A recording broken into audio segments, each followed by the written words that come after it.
Alhamdulillahirabbil wassalatu wassalamu ala asyrafil anbiya wal mursalin sayyidina Muhammadin wa ala alihi wa sahbihi ajmain. Subhanaka la ilma lana illa ma 'allamtana innaka antal alimul hakim. Rabbi shrah li sadri wa yassir li amri wa hlul 'uqdatam min lisani yafqahu qawli, amma ba'du. Para pemirsa, para pengikut kami baik di Instagram, YouTube, Facebook maupun di Instagram yang satunya yaitu dengan akun Habib Sugab Baharun.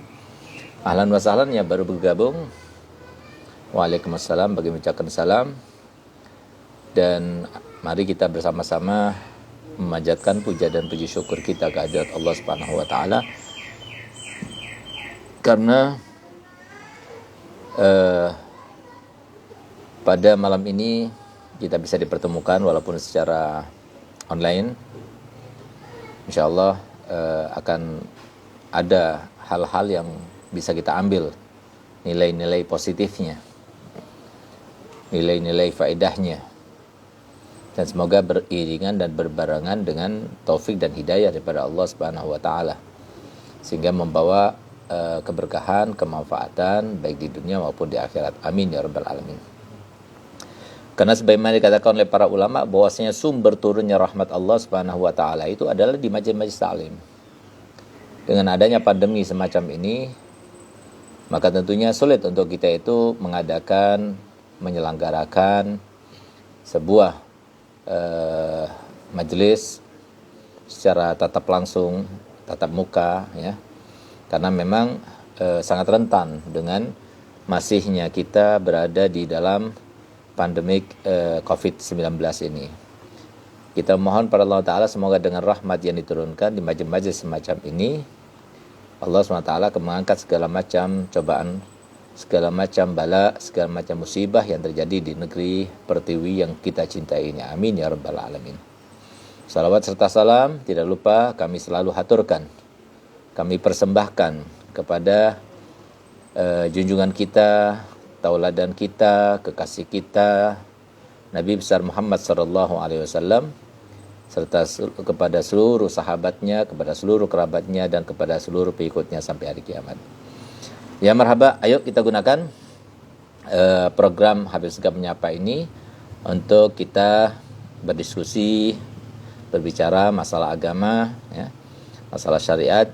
Dan tolong hargai majelis semacam ini. Jangan kita berbicara dengan sesuatu yang tidak ada arti, baik itu terkait dengan politik, ya. Bukan saya katakan politik tidak ada arti, tidak, akan tapi semua ada bidang-bidangnya. Biarkan ulama itu yang memberikan penyuluhan dalam mutu dan pembinaan keimanan serta ketakwaannya. Sedangkan politik ada bidangnya, ada juga ustadz yang masuk ke sana itu juga ada bidangnya. Sementara kami hanya di dalam pendidikan, dalam pembinaan, di dalam pengawasan para santri dan santriwati yang kami asuh. Nah, itu saja. Oleh karenanya, ayo kita gunakan kesempatan selebar-lebarnya, seluas-luasnya. Kita ada waktu sekitar 50 menit lagi, ya, untuk kita berdiskusi, berbicara, dan menyapa kepada antum semuanya. Karena sekarang memang kami sendiri tidak menerima tamu kecuali yang sudah berjanji dengan kami, karena memang keterbatasan ini bukan karena dari diri kami, tidak, tapi karena kami masih berinteraksi dengan para santri, santriwati di pondok pesantren, sehingga kami itu sangat membatasi diri, kecuali ketika mendesak atau urgent baru kita bergabung dan kita menerima mereka. Nah, oleh karena itu maka sebagai gantinya kami berusaha untuk menyapa anda semuanya yang sudi untuk mengikuti live kami. Semoga dengan adanya live ini kita semuanya termasuk yang mendapatkan anugerah pada Allah Ta'ala berupa taufik dan hidayahnya, riayah dan inayahnya, dan semoga kita semua termasuk yang benar-benar diberikan oleh Allah Ta'ala motivasi yang besar untuk meraih akhirat kita daripada keduniaan kita. Amin ya rabbal alamin. Ya marhaba, sekarang kita akan menyapa. Jadi saya ucapkan kembali Waalaikumsalam bagi yang ucapkan salam. Dan bagi yang mendoakan kami, semoga Allah kabulkan juga doanya. Dan yang meminta doa, semoga Allah juga kabulkan hajatnya. Di sini ada Muhammad Kamal. Nah, sehat terus Bib. Ya, insyaallah antum juga. Ada Hali Suban, Assalamualaikum Bib, mohon doa barokahnya Bib, insyaallah amin, sama-sama. Ada Siti Lasmana, Assalamualaikum, semoga sehat selalu, insyaallah. Ada Haji Ahmad, 5 saudara, Assalamualaikum Bib dari Martapura Kalsel. Ya marhaba Haji Ahmad. Nah, semoga Kalsel sekarang sudah surut daripada banjir dan tidak ada lagi banjir yang terjadi berkat Abah Guru Sekumpul insyaallah dan berkat para ulama yang ada di sekitar, insyaallah amin ya rabbal alamin. Ada Wahyu Miro, ya. Habib mau tanya bagaimana menegur kepada orang tua ketika mereka tidak menjaga lisannya. Terus sebagai anak bagaimana jika menghadapi orang tua yang keras hatinya. Semoga Habib diberi kesehatan selalu. Ya benar, apa yang ditanyakan itu penting sekali ya, karena ini terkait dengan orang tua. Jadi orang tua ini adalah barometer ridhonya Allah Subhanahu wa taala. Jadi jangan salah. Jangan sampai kita bertindak dengan tindakan yang salah. Baik itu bentuknya berupa ucapan, tindakan maupun keadaan yang kita buat kepada mereka sehingga mereka itu marah atau tidak ridho kepada kita jadinya, naudzubillah. Oleh karena itu, jadi begini, yang namanya orang tua itu ya, kalau seumpama dinasehati oleh anak-anaknya, itu setan lebih banyak dan lebih mudah untuk menggodanya serta membisikinya. Sehingga timbul di dalam pikiran orang tua, kamu tahu apa? Baru anak kemarin sore gitu ya. Kamu tahu apa? Aku ini sudah pengalaman gitu ya. Baru juga mondok sekian tahun, kamu sudah begitu. Itu semua bisikan daripada setan ya. Yang tujuannya itu adalah supaya dia tidak menerima dengan nasihat daripada anaknya itu. Oleh karenanya kita harus siasati, jangan kita kalah pintar dengan setan gitu ya. Jangan kita sampai beranggapan bahwa setan itu adalah makhluk Allah yang bodoh atau tidak pintar sekali dia. Dia masuk dari segala hal, dari segala segi, dari segala aspek ya. Nah, oleh karena itu maka mungkin cara yang paling baik itu ya adalah dengan secara tidak langsung. Ada beberapa cara. Tapi semuanya secara tidak langsung. Tapi kalau secara langsung itu kayaknya sulit untuk diterima oleh orang tua itu. Karena memang yang namanya orang tua ya, kepada anaknya, yang namanya suami, terhadap istrinya, yang namanya guru, kepada murid-muridnya itu biasanya egois mereka gitu loh. Ya. Nah, sehingga jalan satu-satunya harus secara tidak langsung. Secara tidak langsung itu ada beberapa cara. Di antaranya adalah dengan memberikan pesanan ya, kepada orang yang dihormati oleh ayahnya atau gurunya atau kakaknya atau pamannya ya, atau siapa gitu ya. Nah, sehingga nanti pesanan yang dipesankan kepadanya itu nanti di dalam diskusi keduanya itu bisa disusupkan gitu loh ya. Nah, itu cara yang terbaik. Sehingga dia tidak terasa dan tidak sadar bahwasanya itu adalah sebuah nasihat untuknya. Kemudian yang kedua misalnya kita nyetel YouTube ya dengan suara yang nggak keras, atau kita misalnya apa, kita sambil makan, kita sudah tahu ini YouTube-nya pas, ini momennya pas, ini substansinya itu sesuai dengan yang kita inginkan terkait dengan orang tuanya, kita keraskan suaranya ketika beliau makan, ketika beliau duduk, ketika beliau diskusi dan sebagainya, sehingga secara tidak langsung dia itu mendengar gitu. Nah itu. Nah, kemudian di antaranya juga adalah dengan kita membaca ya, lalu kita bertanya kepada ayah, ini apa maksudnya gitu.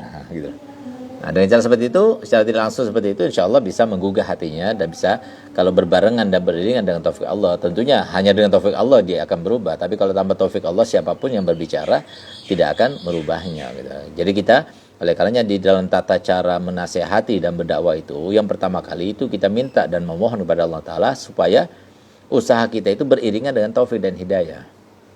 Itu ya, terutama kepada kerabat kita, orang tua kita dan sebagainya. Kemudian sebagai anak, bagaimana jika menghadapi orang tua yang keras hatinya? Nah, jadi pertama kali ya, saya ingin menggugah hati saya sendiri gitu loh. Saya sulit sekali untuk mengatakan bahwasanya orang tua atau kerabat atau orang yang lebih tua usianya dari saya, kemudian saya katakan dia itu keras hatinya gitu loh. Karena keras hati atau lembut hati itu ya, yang tahu itu adalah dia sendiri dan Allah gitu. Kita nggak tahu apa yang dalam hati. Jadi keras hati itu kan berarti hatinya keras. Ya, memang ada tanda-tandanya, tapi tanda-tandanya itu kan bukan 100%. Bukan 1000%. Jadi bisa jadi 10%-nya. Bisa jadi 20%-nya. Hipotesis itu kalau seumpama di bawah 50% itu nggak diterima. Nggak diterima gitu. Nah, kita nggak mengatakan 50% aja, kita nggak berani gitu. Nah, oleh karena itu, pertama kali husnudzon dulu kepada orang lain. Jangan kita langsung berburu-buru mengatakan itu keras hatinya gitu ya. Karena yang tahu keras hati atau tidak itu adalah dia sendiri dan Allah SWT tentunya gitu. Nah, dia sendiri karena tinggal lihat bagaimana sikapnya sesuai dengan anjuran Nabi atau tidak. Kalau nggak sesuai dengan anjuran Nabi berarti itu keras hatinya. Dia sendiri tahu. Cuma dia tidak bisa mengalahkannya gitu. Karena dia tidak pernah dibina oleh seorang yang murabbi gitu ya. Kemudian yang kedua, yang tahu akan dirinya itu keras hatinya atau tidak itu hanya Allah. Ya, hanya Allah yang tahu gitu. Nah, oleh karena itu, tapi kalau seumpama memang benar dia itu keras hatinya, maka kelembutan hati itu ya kita memperbanyak mendengarkan Al-Quran dan sabda-sabda pada hadis Nabi kita Muhammad SAW. Itu adalah sesuatu yang paling ampuh. Ya. Sebagaimana katakan oleh iblis ketika berjumpa dengan Nabi kita Muhammad SAW, maka beliau katakan, yang paling aku tidak sukai.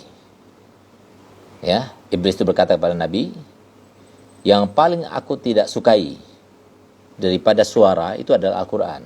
Dan juga doa yang bernisbah atau disandarkan kepada Nabi Muhammad SAW.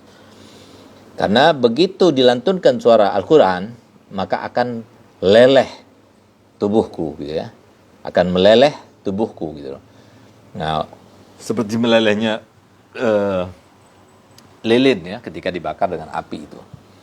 Nah, oleh karena itu, maka sering-sering kita memperdengarkan bacaan Al-Quran ya. Kita baca Al-Quran dengan suara yang keras. Siapa tahu ya, sebagaimana banyak para salafun soleh, cerita-cerita taubat mereka itu kebanyakan karena Al-Quran gitu. Di antaranya sebenarnya Sayyidina Ibrahim bin Adham, dia itu karena suatu saat dia itu tidak pernah berjumpa dengan siapapun, tidak pernah dinasihat oleh siapapun, tidak pernah berinteraksi dengan siapapun yang menyebabkan dia itu dapat hidayah, tapi karena dia itu mendengar suatu ayat yang dilantunkan, alam yakni lilladina alam yakni lilladina amanu antahsya'a qulubuhum bizikrillah gitu lah.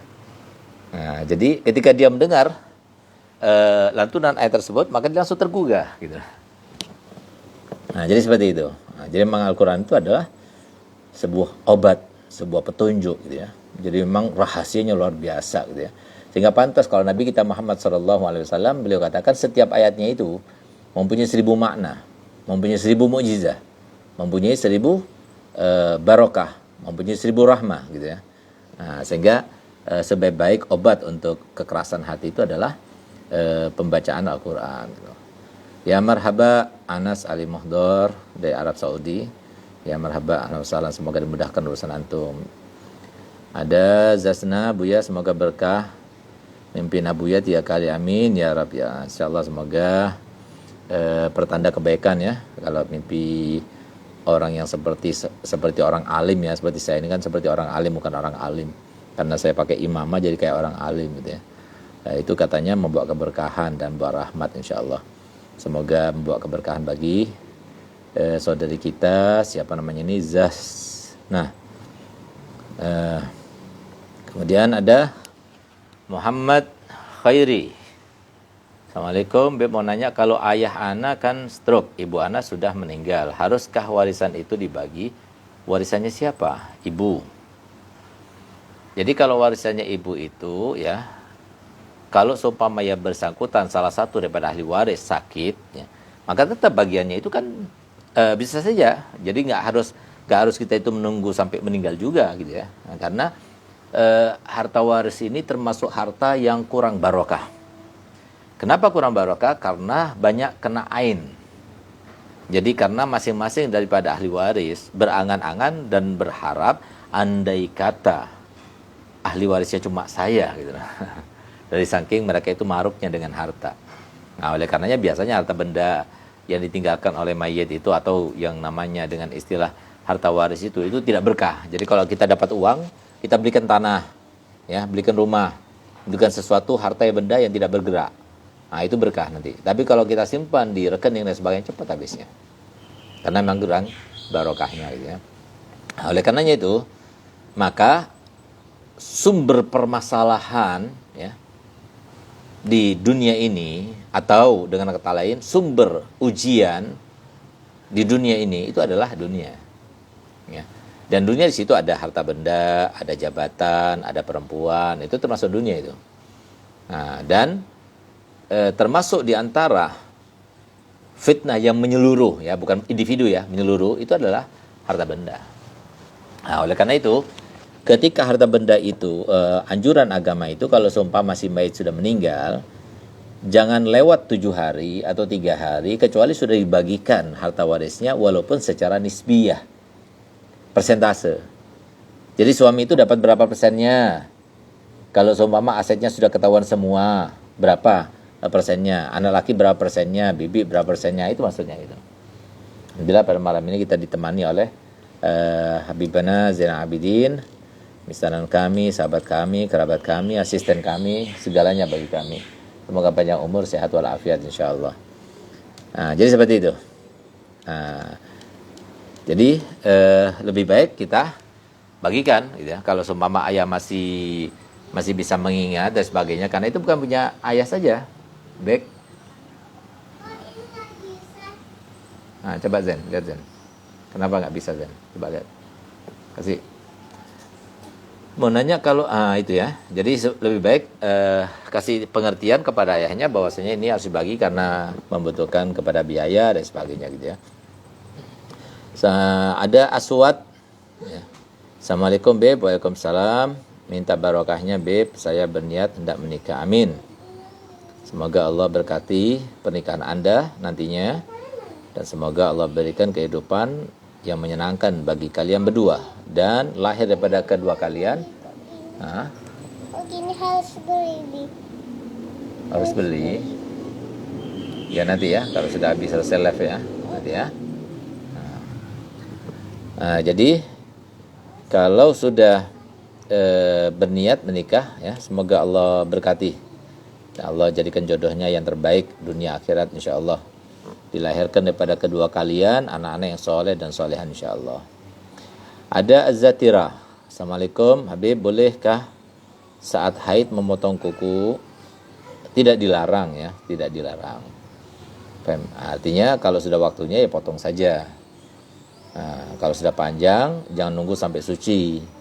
Memang ada hadisnya diriwayatkan daripada Imam Ali karramallahu wajhah, di mana Imam Ali itu kalau dia itu rambutnya tidak pernah panjang, selain beliau itu agak botak kepalanya ya, kemudian digundul rambutnya selalu. Kenapa? Karena takut sampai ada sebagian daripada anggota rambut yang tidak tersucikan dengan mandi sucinya, dan itu nanti akan menuntutnya kelak di hari kiamat. Tapi itu hadisnya itu dhaif, tidak diterima oleh mazhab Imam Syafi'i ya. Ada sebagian ulama yang memakruhkan, tapi kalau mazhab Syafi'i tidak apa-apa. Waktunya dipotong ya potong saja gitu. Walaupun dalam keadaan haid, dan tidak perlu disimpan kemudian nanti setelah suci lalu disucikan, enggak perlu gitu. Itu dalam mazhab Syafi'i. Kemudian ada Ahmad Agil. Ya. Ada Ahmad Agil.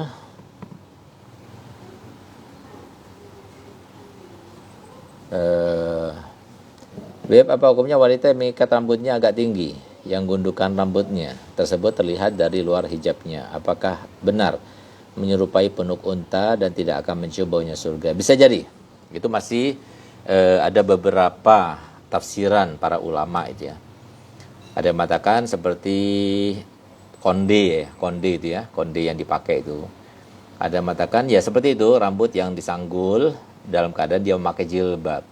Nah, jadi kenapa sampai kemudian Nabi SAW itu memberikan ancaman seperti itu, tidak sampai tidak bisa mencium baunya surga. Bau surga aja tidak bisa dicium, apalagi sampai masuk gitu.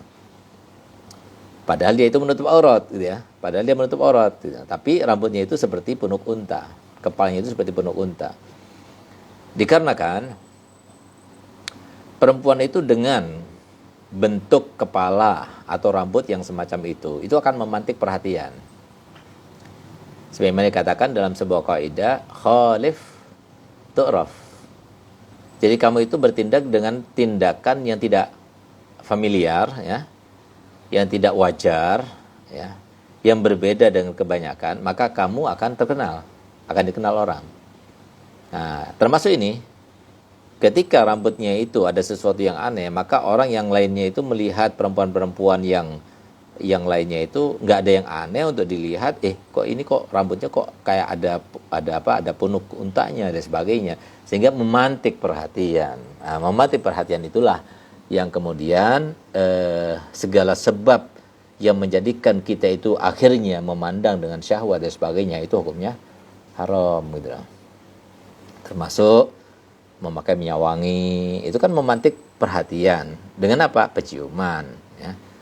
Memakai baju yang ketat, itu kan memantik perhatian. Kenapa? Beda dengan yang lainnya ya, yang namanya keindahan. Makanya segala hal yang terkait dengan perempuan itu memang di dalam pandangan Islam itu lebih menekankan kepada untuk menutupi auratnya dan sebagainya. Karena apa? Karena memang beda antara pandangan laki kepada perempuan dan pandangan perempuan pada laki-laki. Oleh karenanya, kalau laki-laki itu memandang pada perempuan dari ujung sampai ujung itu hukumnya aurat semuanya, gitu. Itu dalam mazhab Syafi'i gitu. Walaupun ada juga ulama dalam mazhab Syafi'i yang mengatakan kecuali wajah dan tangan, kedua tangan. Nah, kedua tangan itu artinya telapak tangan, zahir maupun batin sampai ke pergelangan tangannya. Selain itu aurat. Ada yang mengatakan demikian. Tapi kalau perempuan memandang laki-laki itu lebih leluasa. Karena auratnya laki-laki di depan perempuan atau dalam pandangan perempuan yang ajnabiyah itu selain antara pusar dan lutut gitu. Artinya kalau semua wanita melihat dada saya atau ketika saya itu berolahraga misalnya, nggak apa-apa. Nah, tapi kan saya nggak boleh melihat dadanya perempuan gitu. Nah, itu kenapa? Karena memang cara dan pola pikir memandang laki-laki pada perempuan itu beda. Jadi bisa katakan ya dengan kata kasarnya itu laki-laki itu pandangannya itu ngeres ya. Nah, pandangannya laki-laki itu ngeres. Nah, makanya kalau di depan laki-laki jangan berbuat sesuatu yang bisa memantik perhatian, baik itu dengan perkataan, baik itu dengan tindakan maupun dengan keadaan, itu jangan gitu. Itu maksudnya gitu. Dengan tindakan jelas ya, artinya dia jalannya berlenggak-lenggok gitu ya. Memantik perhatian gitu. Atau dia bersiul, atau dia bersuara dengan suara yang merdu, atau apa namanya ganjeng ya, apa namanya ganjen, nah kayak gitu. Nah, atau dengan menampakkan bau harumnya. Nah, itu termasuk yang diharamkan karena memang pandangan laki-laki itu pada perempuan itu beda gitu. Jadi seperti itu. Jadi lebih baik kalau kita keluar rumah ya jangan kita menyanggur rambut sehingga jilbabnya itu jadi kelihatan ke atas gitu loh ya. Biarkan seperti yang umum aja. Kemudian ada Irwan BGT banget ya. Bisa banget, bisa begitu. Oh, gitu. Assalamualaikum Habib, semoga Habib dan dengan Allah, amin. Semoga antum juga. Mohon doanya Habib supaya selalu diberi istiqomah dalam kebaikan, amin. Doakan saya juga supaya seperti itu, amin. Ada Icef. Habib, doakan saya agar dicintai Allah, amin. Semoga ana juga dicintai oleh Allah Ta'ala. Doakan juga ana ya. Assalamualaikum Habib, mau tanya bulan Rajab berapa hari Habib? Aduh. Bulan Rajab berapa hari gitu. Ini pertanyaan yang bagus ini, tapi bisa jadi artinya pertanyaannya ini karena pertanyaan kayak gini kan bisa jadi ada dua arti ya. Yang pertama yang biasa ditanyakan oleh Habib Ahmad biasanya itu. Habib Ahmad itu saya punya kawan, ini saya punya saudara, saya punya kawan ya. Seperjuangan dari semenjak kami muda, tapi sampai sekarang juga muda kita masih ya. Kita masih olahraga juga gitu. Nah, itu beliau kalau bertanya itu datar, tapi isinya itu kandungannya itu tinggi sekali gitu loh. Nah, bisa saja seperti itu. Jadi ini kan pertanyaannya kan biasa-biasa saja gitu. Beb, bulan Rajab berapa hari gitu. Paham? Jadi itu pertanyaan yang bisa dilihat dari dua aspek. Aspek dohir, aspek batin. Nah, gitu.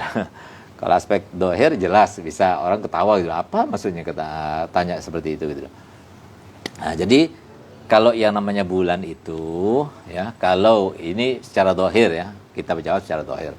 Kalau dengan samsia ya ada yang 30, ada yang 31, ada yang 28, ada yang 29. Nah, oleh karenanya kemarin kan ada sebuah lelucon yang mengatakan, insya Allah ada pembagian premium gratis. Nah, catat tanggalnya. Yaitu tanggal 29 sama 30 Februari. Awas ya, jangan lewat ya gitu. Nah, maka orang yang enggak ngah, maka dia itu bisa terkecoh. Nah, karena apa? Karena disangkanya wah ini bagus ini kesempatan ini beli Pertamax bisa gratis gitu ya. 1 hari 2 hari saja gitu loh gratis. Nah, nggak taunya ternyata kalau dia itu ngah, yang Februari kan ada 29-30 gitu. Adanya baru 28 hari gitu. Nah, jadi kalau bulan-bulan Arab itu ya, itu kalau nggak 30 ya 29. Nggak ada 31, nggak ada. Nggak ada 28, nggak ada. Nah, itu kalau bulan-bulan Arab atau bulan-bulan yang bersandarkan kepada bulan purnama. Nah, jadi bulan purnama itu munculnya fem itu namanya awal bulan. Hilangnya itu akhir bulan, makanya nanti di akhir-akhir bulan itu hilang, jadi gelap gitu. Muncul lagi itu awal bulan gitu. Nah, itu berputar ya, itu per bulan. Tapi kalau matahari syamsiah itu per tahun. Jadi ketemu lagi itu setahun gitu loh, putaran itu. Tapi kalau bulan itu per bulan gitu loh. Nah, gitu. Dan kalau bulan Hijriah itu maksudnya dari maghrib. Kalau bulan Syamsiah itu dari jam 12. Nah, gitu. Nah, oleh karena itu kalau dari aspek dohirnya seperti itu. Tapi kalau aspek batin, kalau tanya bulan Rajab berapakah hari gitu. Berapa hari, Bib? Nah, gitu. Nah, itu bisa jadi kalau kita jelaskan nanti itu bisa jadi ilmu hakikat itu gitu. Lebih baik saya tidak jelaskan, biarkan antara saya dengan yang bertanya saja gitu ya. Ada juga sunset. Assalamualaikum, saya Rabiah, minta doanya Ustaz, semoga dikabulkan juga hajat antum.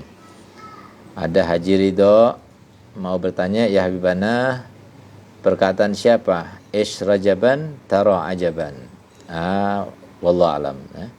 Anda pernah dengar, tapi saya tidak pernah tahu itu siapa yang pertama kali mengatakannya.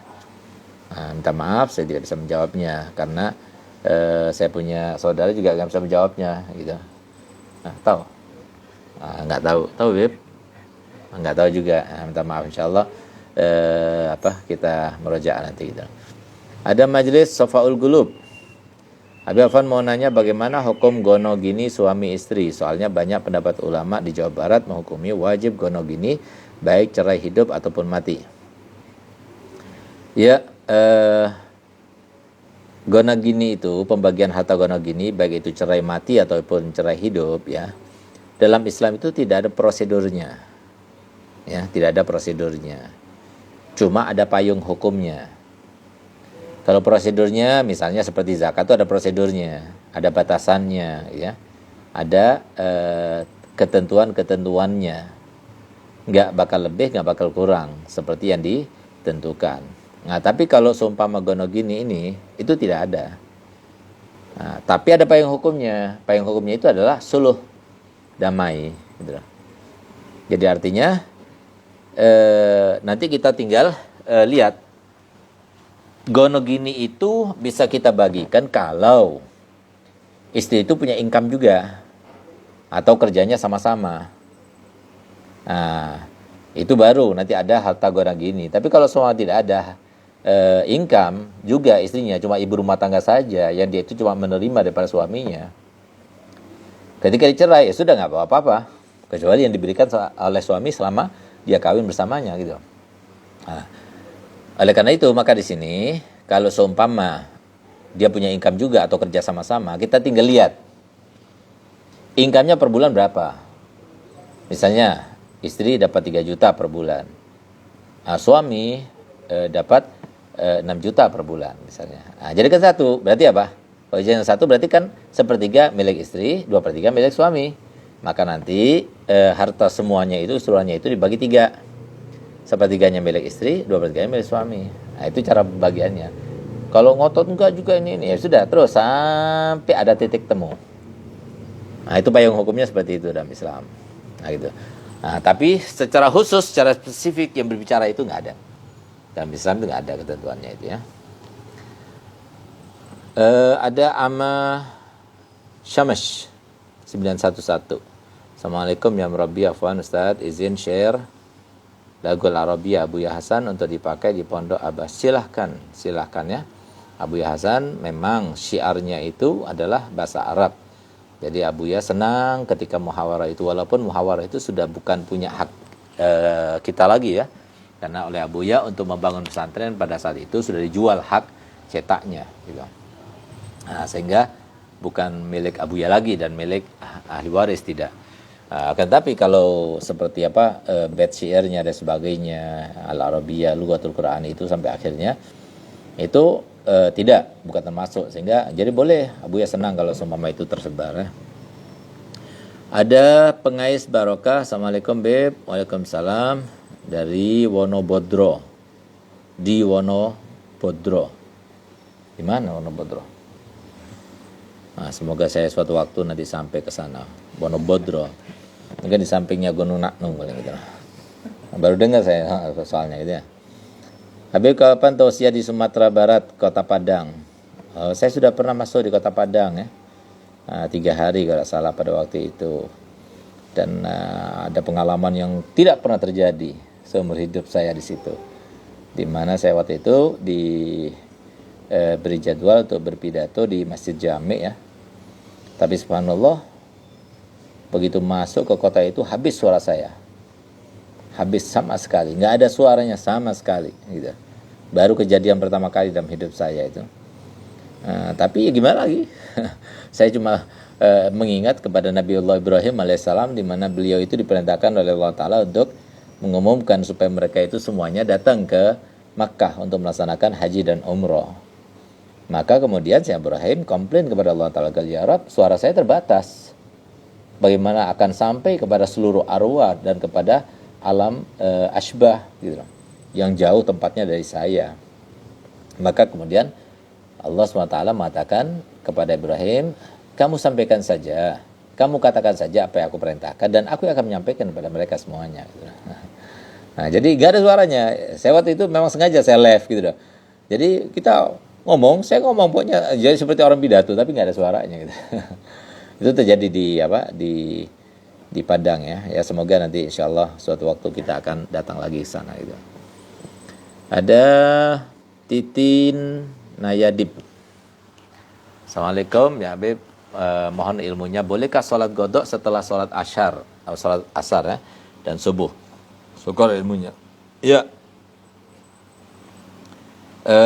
Yang diharamkan itu di 5 waktu. 5 waktu itu adalah habis sholat asar, habis sholat subuh, habis sholat asar sampai terbenam, habis sholat subuh sampai meninggi matahari dengan kadar 1 rumu atau 4 derajat ya, sampai waktu masuk waktu isyraq gitu ya. Begitu pula ketika waktu istiwa dan ketika menguning matahari di arah barat ya. Begitu pula ketika terbit matahari sampai meninggi 4 derajat, itu haram hukumnya. Tapi bukan semua sholat yang diharamkan. Nah, tapi sholat yang nafilah mutlaqah atau nafilah zatu sabab tapi yang mutaakhir dan sabab mugarin, sabab mutaakhir saja gitu loh. Nafilah mutlaqah sama sabab mutaakhir ya. Tapi kalau sababnya mutaqaddim, mutamugarin itu nggak apa-apa. Ya. Nah, jadi misalnya apa? Kita punya sholat qada, kita mau merasakan di dalam 5 waktu itu nggak apa-apa. Yang diharamkan itu nafilah mutlaqah, nafilah yang tanpa sebabnya sholat itu. Kemudian yang sebabnya itu akan terjadi setelah sholat, seperti sholat hajat, sholat istikharah, sholat taubat, sholat safar dan sebagainya itu. Nah, itu yang diharamkan. Nah, tapi kalau seumpama sholat godo, sholat sunnah qobliyah atas subuh, belum sholat, habis sholat subuh kita akan laksanakan. Nggak apa-apa, karena itu termasuk sholat zatu wagat. Yang diharamkan itu zatu sabab yang mutaakhir saja, bukan mutaqaddim mugarin. Dan juga bukan zatu wagat, begitu pula bukan sholat godo. Kalau sholat godo nggak diharamkan. Cuma sekarang ini kan kebodohan itu merata. Jadi kira-kira kalau yang menimbulkan fitnah itu ya jangan dilakukan depan umum gitu loh. Nah, jadi misalnya apa, kita habis sholat, kita langsung sholat. Sholat subuh langsung berdiri sholat gitu loh. Nah, itu kan menimbulkan keresahan, menimbulkan pertanyaan, menimbulkan kebingungan, menimbulkan kepenasaran. Orang itu sholat apa? Enggak tahu dia kalau habis sholat subuh itu enggak boleh gitu loh. Memang dia itu benar, dia tahu, Fem. Nanti kalau ada yang tanya, loh kamu kok sholat? Kamu nggak tahu ya? Aku sholat apa? Aku kan sholat godoan misalnya. Aku kan sholat sunatul qobliyah gitu loh. Nah, kan masih ada waktunya, walaupun habis sholat bisa kita laksanakan gitu. Nah, masalahnya memang kamu tahu, ya. Cuma menimbulkan keresahan dan gejolak di dalam hati yang melihat itu termasuk yang dihindarkan, dianjurkan atau dihindarkan dari kita gitu loh. Sehingga kalau kita di rumah bukan depan umum silahkan. Tapi kalau kita depan umum jangan. Gitu. Nah, di antara tata cara berinteraksi dengan orang lain itu seperti itu. Jangan suka menimbulkan sebuah gejolak, ya, sebuah penasaran dan sebagainya, jangan. Gitu. Nah itu. Amin. Semoga yang doakan kepada Al-Fakir, semoga dikabulkan juga hajatnya. Waalaikumsalam. Bagi ucapkan salam. Ahlan wa sahlan ya bagi yang baru bergabung, dan semoga Allah kabulkan juga semua hajat yang mendoakan saya. Kita mulai. Ya, ini banyak, mohon maaf ya, banyak yang tidak terbaca ini. Jadi loncat-loncat saja kita. Ada Eurekabraselet. Kenapa sih bahasa nama-namanya itu aneh-aneh semuanya? Nah, jadi sulit dicari berarti kan di Instagram itu. Kalau saya kan Ustaz Segab Harun gitu. Satunya lagi Habib Segab Harun gitu. Enggak kita ini. Kalau kita pakai samar namanya Fages Baharun gitu. Nah, Fages, padahal kan Segab dibalik gitu. Kan orang bukan semua orang tahu gitu. Entah sensasi apa yang dicari gitu ya. Nah, macam-macam apa namanya itu, macam-macam gitu. Itu bisa jadi ada kamusnya itu nanti itu. Jadi kamus nama-nama Instagram gitu. Saya seperti itu gitu.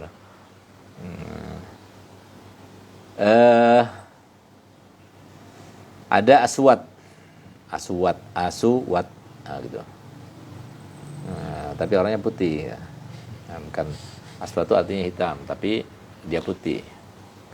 Nah, jadi namanya saja ya, berarti ya, insyaallah. Beb, semenjak saya amalkan sholat busyra setelah sholat fardu, hati ini rindu kepada baginda Rasulullah SAW. Masya Allah, itu salah satu daripada barokah insyaallah dari sholawat Nabi ya. Oleh karenanya, jangan pernah tinggalkan. Saya selalu katakan bahwasanya tidak ada yang lebih baik di akhir zaman melebihi daripada 3 perkara. Yang pertama, banyak sholawat kepada Nabi. Yang kedua, banyak istighfar kepada Allah. Yang ketiga, banyak bersedekah, terutama sedekah dengan cara sir ya. Itu paling afdolnya amalan di akhir zaman seperti sekarang ini ya. Nah, karena kita mau cari guru yang mursyid itu susah sekali ya. Oh, yang membina kita, yang merabbi kita itu susah sekali sekarang ini. Ada Asnur Zaman. Assalamualaikum. Habibana, boleh ijazah salat busyra? Ya, silakan. Saya ijazahkan kepada antum khususnya Asnur Zaman, dan juga kepada seluruh pemirsa yang sekarang mengikuti secara live ya maupun secara relay. Saya ijazahkan kepada antum semuanya baca salat busyra. Salat busyra itu adalah salawat yang diberikan oleh salah satu putra Abu Ya Habib Hasan Baharun yang diimpikan pada tahun 2016, tepatnya pada malam 10 Muharram. Ya. Kemudian Nabi SAW berkata kepada yang bermimpi, yang baca sholat busyra sebanyak 41 kali habis sholat subuh sama seperti khasiatnya. Bukan sama seperti pahalanya, tidak. Sama seperti khasiatnya orang yang baca Yasin sebanyak 41 kali dalam mengabulkan hajat, mudahkan urusan, melapangkan segala kesulitan, menggapai segala harapan, serta menghindari segala hal yang menakutkan dan mengkhawatirkan. Jadi mujarab sekali, karena ini adalah grace ya dari Nabi SAW baru saja. Dan itu adalah termasuk syafaqahnya Nabi kepada umat ini, rahmatnya Nabi kepada umat ini. Beliau sangat tahu kalau umat ini seperti orang tua kita dahulu yang suka bertarikat ya. Nah, itu biasanya itu mereka itu kalau pergi berziarah itu sampai baca Yasin sebanyak 41 kali gitu. Itu setiap malam Jumat ya. Sekarang suruh baca Yasin 41 kali, nggak bakal ada yang mau hadir gitu. Walaupun jamuannya nasi kebuli gitu ya. Walaupun nasi mandi gitu. Walaupun nasi makrubah gitu. Nggak bakal datang sekarang 2,5 jam baca Yasin. 41 kali gitu. Nah, Nabi SAW tahu dengan kadar mutu keimanan umatnya di akhir zaman ini, makanya dikasih yang muda-muda gitu. Kasih sholat busyra, dan mujarab sekali banyak orang yang merasakan ya daripada keajaiban serta anugerah Allah yang mudah dirasakan dan diraihkan berkatnya sholawat Nabi SAW tersebut ya. Silakan saya ijazahkan kepada anda semuanya. Ada Novita. Assalamualaikum Beb, mau tanya, saya menabung di koperasi perusahaan yang saya kerja. Setiap akhir tahun uang koperasi itu dibagi dan ada SHU-nya. Apa SHU? SHU-nya. Apakah SHU-nya itu termasuk riba? Terima kasih Beb. Nah, ini apa SHU ini? Tolong diperjelas Novita, karena saya nggak paham apa SHU itu. Kemudian ada Soleh Muhammad. Sisa hasil usaha koperasi. Sisa hasil usaha. Jadi kalau seumpama begini, akadnya itu apa ketika ditaruh itu? Berupa tabungan ya. Tabungan yang dipinjamkan kepada pihak perusahaan yang kemudian diputar lagi nanti dapat bagian. Nah, itu riba kalau semua bentuk transaksinya itu pinjaman. Tapi kalau cuma menabung saja ya itu nggak ada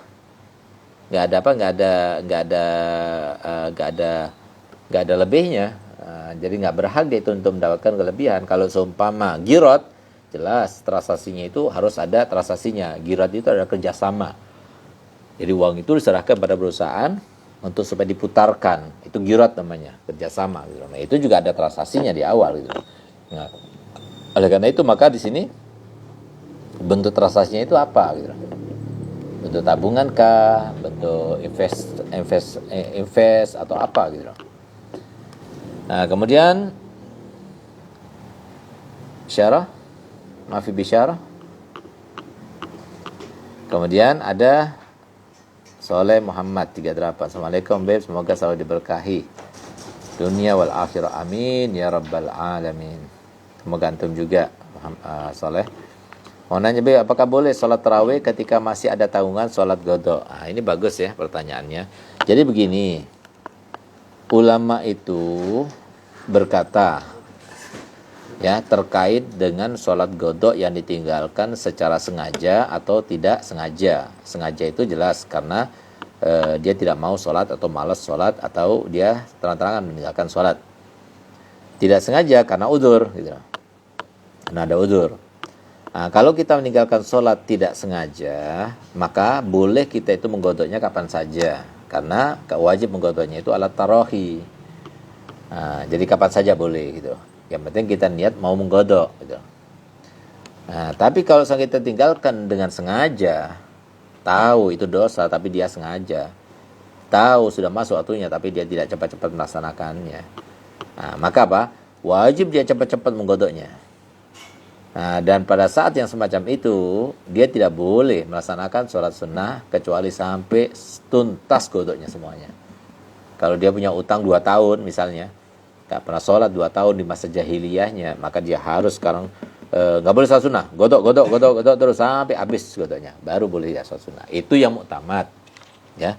Tapi ada sebagian pendapat para ulama, di antaranya Habib Abdullah Al-Haddad Sahib Ratib, dia itu berpendapat asalkan dia itu berjanji untuk menggodok sholatnya dan dia menyesali apa yang telah terjadi kepada dirinya dengan meninggalkan sholat-sholat tersebut, kemudian dia sudah berikrar atau sudah berkerana untuk menggodok sholatnya. Jadi dengan cara seperti ini, dia bisa menggandakan sholatnya setiap sholat 5 waktu itu berapa banyak. Misalnya apa? Saya cuma bisa menggandakan 1 kali, sudah nggak apa-apa. Berarti apa? Kalau sudah berlalu waktu 3 tahun, karena dia punya utang 3 tahun, berarti selesai sudah. Tapi kalau dia mengatakan saya bisa menggodoknya sampai 2 kali, berarti apa? Kalau sudah berlalu waktu 1,5 tahun, selesai sudah. Kalau dia katakan saya bisa melaksanakan godoknya itu sampai 3 kali, berarti berlalu waktu setahun, selesai sudah. Gitu. Paham? Kalau seumpama dia itu mau menggodoknya dengan cara seperti itu, sudah dihitung ya, seperti itu, maka dia boleh sholat sunnah. Boleh. Itu. Tapi kalau seumpama dia tidak pernah ada hitungan semacam itu, tidak ada niat, tidak ada azam ya, untuk merasakan godok, setiap sholatnya digandakan untuk menggodok sholat yang sepertinya pada masa lalunya, maka hukumnya nggak boleh dia sholat sunnah. Benar apa yang ditanyakan itu ya. Assalamualaikum Habib Al-Atos 2020. Assalamualaikum Bib, saya mau tanya mana lebih tinggi makom Habib Umar Atos dan atau Habib Abdullah Al-Idrus? Wallahu alam. La yariful wali lal wali gitu. Anda belum menjadi wali. Doakan biar saya jadi wali jadi bisa tahu makomnya. Dan saya tidak pernah membaca ada para wali yang menyebutkan terkait dengan makom mereka ya. Jadi Anda nggak paham Habib. Jadi coba antum tanyakan pada yang lebih tahu dari Anda. Doakan Habib Al-Fagir semoga bisa menjadi wali ya gitu ya. Sehingga kita itu bisa mereka dan bisa meraba serta menjangkau ya, kewalian itu. Amin ya rabbal alamin. Syukran Beb. Ada Yuni Egap. Assalamualaikum Habib, doakan saya yang baru belajar hijrah. Amin insyaallah, semoga istiqomah terus ya. Jadi saya cuma bisa memberikan saran dan kesan ya kepada antum Yuni Egap, bahwasanya syariat itu indah sekali. Syariat itu indah sekali. Ya, syariat Islam itu adalah sebuah aturan yang dibuat oleh Allah, bukan manusia, tidak, tapi Allah. Allah yang menciptakan manusia, Allah yang menciptakan komponennya, Allah pula yang tahu dengan kebutuhannya masing-masing, itu Allah. Sehingga apa? Allah Ta'ala itu adalah zat yang maha profesional gitu loh. Sehingga aturan-aturan itu disesuaikan gitu. Perempuan ada aturannya sendiri, laki-laki ada aturannya sendiri dan sebagainya. Sehingga kalau kita benar-benar menjalankan syariatnya itu, kita akan rasakan nikmat luar biasa. Tidak kita rasakan dengan narkoba, kita tidak rasakan dengan minuman keras, kita tidak rasakan di tempat-tempat maksiat, diskotik, supaya tidak. Oleh karenanya Allah Ta'ala sudah menegaskan, dan itu menjadi sebuah sistem yang berlaku di dunia. Kalau kita mau mendapatkan ketenangan hati, di mana kita dapatkan? Allah Ta'ala sudah menegaskan dalam Al-Quran. Ala bizikrillah tatmainnul qulub. Jadi hanya dengan zikir kepada Allah, ingat kepada Allah, kita akan mendapatkan ketenangan. Kita dengar majelis semacam ini, kita dapat tenang. Ya Allah, tenang, nikmat sekali. Itu ketenangan di situ. Ya, kita baca Quran dapat ketenangan, kita sholat dapat ketenangan, kita kumpul sama orang soleh dapat ketenangan. Itu. Tapi kalau kita itu minum, nggak ada ketenangan, itu bohong itu. Nah, kita narkoba nggak ada ketenangan, itu bohong itu semuanya. Gitu. Itu bisikan setan saja gitu. Jadi kalau kita ingin mendapatkan ketenangan, maka istiqomahlah, tetap berada di dalam syariat ini. Nah, insya Allah kita akan mendapatkan ketenangan hati dan kebahagiaan, insya Allah. Ada pertanyaan dari Facebook dan ini dari Instagram, Rizgab. Assalamualaikum Habib. Waalaikumsalam warahmatullahi wabarakatuh. Ya. Jika seorang anak bermaksiat sedangkan orang tua sudah meninggal dunia, Anak? Jika anak bermaksiat sedangkan orang tuanya sudah meninggal. Ya, jadi begini ya. Anak-anak itu ya, apa yang dilakukannya itu apakah bisa ditanggung atau bisa masih bersambung kepada orang tuanya gitu. Nah, maka dikatakan oleh para ulama, kalau seumpama itu termasuk jariyah, iya bersambung. Termasuk jariyah. Misalnya Pak Sodakoh. Anaknya sodakoh untuk orang tuanya yang sudah meninggal. Dan itu sedekahnya bentuknya jariyah. Jariyah itu seperti pondok pesantren, masjid, majelis taklim, ya, tempat tamu, tempat janda, tempat yatim, gitu dan sebagainya. Itu namanya sedekah jariyah. Bikin sumur, bikin sungai, bikin jalan, itu semua sedekah jariyah. Itu nyambung. Tapi kalau seumpama kemaksiatan, kita ada dua kategori. Ada kemaksiatan yang dibiarkan di masa hidupnya orang tua dan dia tahu bakal terus-menerus semacam ini. Ini bisa nyambung gitu. Dia tahu dan kita faham, kita sadar anak tanpa ada interaksi dengan ilmu agama, tidak mungkin dia itu akan mengenal kepada Allah dan Rasulnya. Tidak mungkin dia akan menerapkan syariatnya.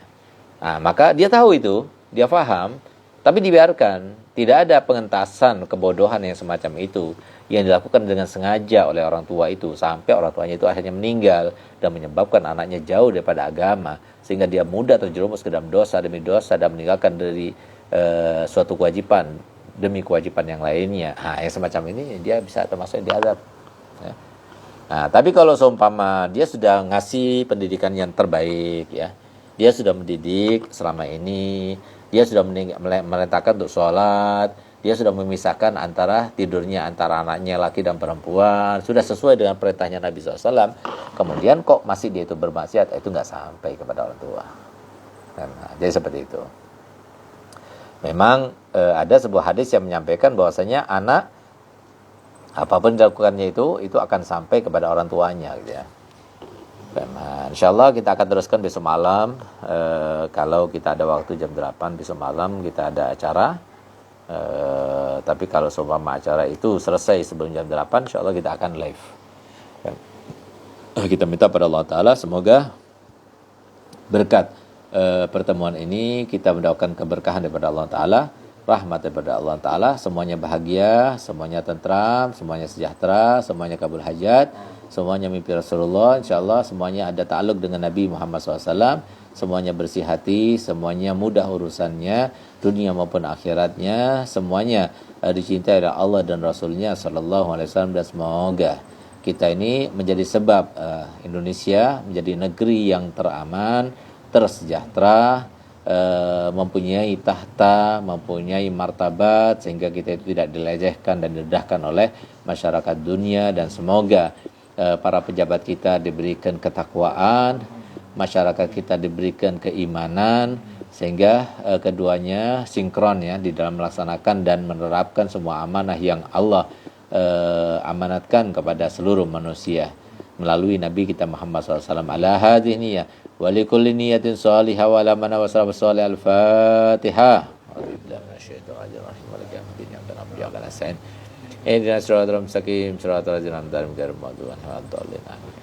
Allahumma salli wa sallim ala sayyidina Muhammadin sahibil busra salatan tubashiruna biha wa ahlana wa auladana wa jami'a masyaikhina wa muallimina wa talabatana talibatina min yaumina hadza ila yaumil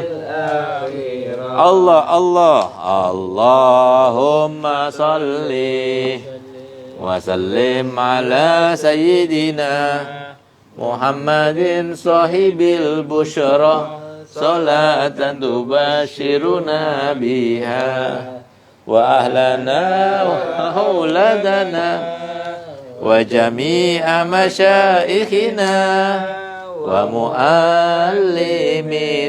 wa talabatana wa talibatina min yaumina hadza ila yaumil akhirah.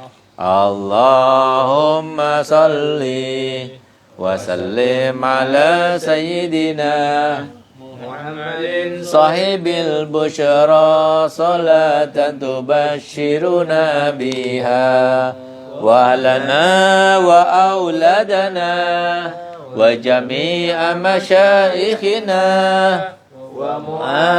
ومعلمينا وطلبتنا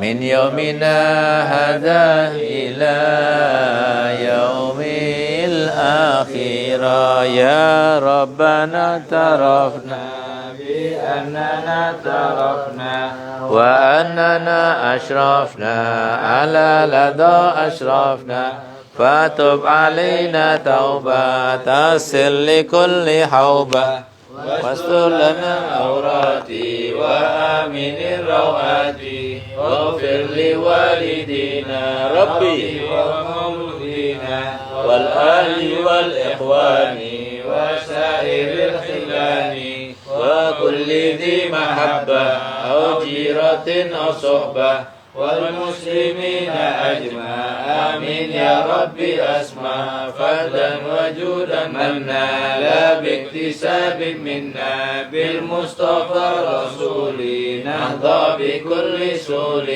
بالمصطفى الرسول نهضى بكل سول بالمصطفى الرسول نهضى بكل سول صلى وسلم ربي عليه عند الحب وآله وصحبه عند الصحب والحمد لله في البدء والتناهي حمدا كثيرا دائما أبدا ربك رب العزة عما يصفون والسلام على المرسلين والحمد لله رب العالمين سر الفاتحة